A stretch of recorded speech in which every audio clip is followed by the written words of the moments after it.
Всем здравия.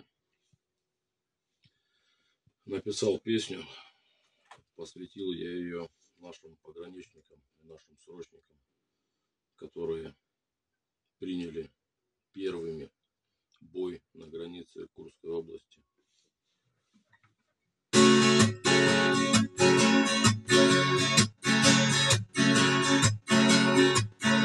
Предатели снова себя проявили.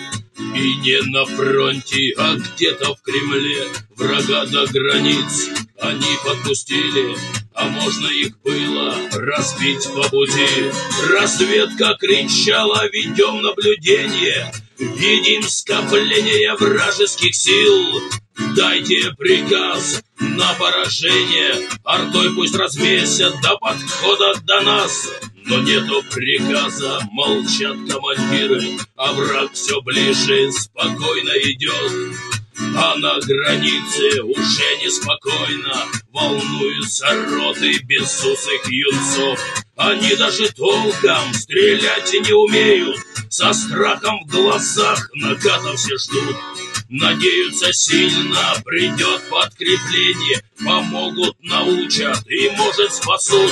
Но все загремело и засверкало, скрежета металла, осколков разлет, и срочники наши смерть увидали. Шквальный огонь и минный прилет, их словно в тире с дронов толпили, кассетами били, пытаясь стереть, но насмерть стояли солдатики наши, друг друга стараясь собой прикрыть. Их в плен забирали и издевались, а кто-то на это спокойно смотрел. Когда же уже вы, дядя Вова, растопчете в пыль весь беспредел, когда вы начнете и ут всех стрелять, и ут, которые нас продают из-за этих уродов. Гибнут ребята, что жизнь за Россию кладут. Давайте уже наводите порядок.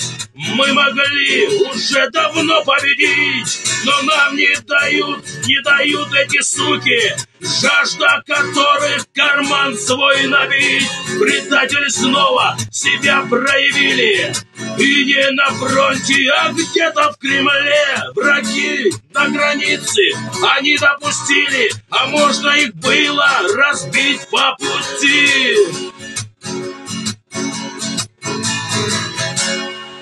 Но все равно